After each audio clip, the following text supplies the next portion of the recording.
বিজেপির পরিবর্তন যাত্রাকে কেন্দ্র করে তৃণমূল বিজেপির সংঘর্ষ বারাবণীতে। অভিযোগ, পরিবর্তন যাত্রা চলাকালীন গৌরাঙ্গি মোড়ে তৃণমূল কর্মীদের বিজেপি কর্মীরা মারধর করে। সেই অভিযোগের ভিত্তিতে বারাবণীর থানায় অভিযোগ করে তৃণমূল কংগ্রেস। অভিযোগের ভিত্তিতে পুলিশ মধ্যরাতে বিজেপি নেতা অরিজিৎ রায়ের বাড়িতে গিয়ে হানা দেয় এবং তাকে অ্যারেস্ট করে। অন্যদিকে বিজেপি নেতা অরিজিৎ রায় বলেন, আমায় ডাকার আগে যারা আসল দোষী তাদের শাস্তি দিক পুলিশ।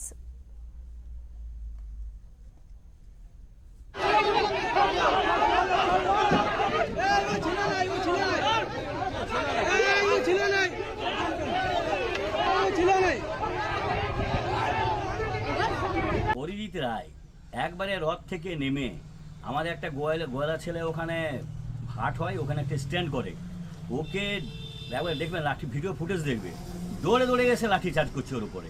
সাথে সাথে একজন রোজা রেখেছে একটা ছেলে বসেছিল, তাকেও এসে মাথা দুচেলা করে দেয়।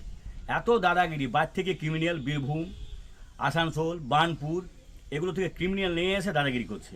এটা বারাবণীর মাটি, এখানে দাদাগিরি চলবে না। এবং আগেও আমি বারবার বলেছি, প্রশাসনকেও বলছি যে আপনারা নিরপেক্ষভাবে কাজ করুন। আমি বলিনি যে টিএমসিকে সাপোর্ট করতে হবে। আপনারা ভিডিও ফুটেজ দেখুন, যে অপরাধ করেছে তাকে অ্যারেস্ট করুন। এটাই আমাদের প্রশাসনের কাছেও ডিমান্ড আছে। কেন এমন যদি একবারে দাদাগিরি, রাহাজানি, এটা বিহার ইউপি নয়।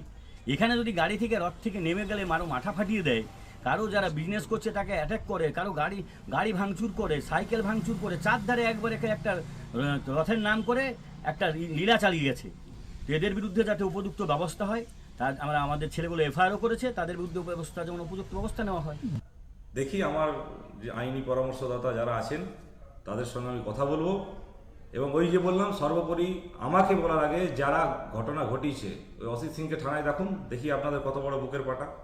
ওই বিশ্বজিৎ সিংকে থানায় ডাকুন, ওই ভোলা সিংকে থানায় ডাকুন।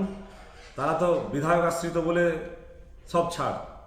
দেশে কি আইন কারো একার জন্য আলাদা আর অন্যের জন্য আলাদা? এটা তো হয় না। আইন তো সবারই জন্য সমান। আমাদের বেছে বেছে বিজেপি কর্মীদেরকে হ্যারাস করবেন, বিজেপির বাড়িতে এসে এইসব কাণ্ড করবেন, আর ওনারা ঘটনা ঘটিয়ে বহাল তবিয়তে থাকবেন, এই জিনিস চলতে পারে না।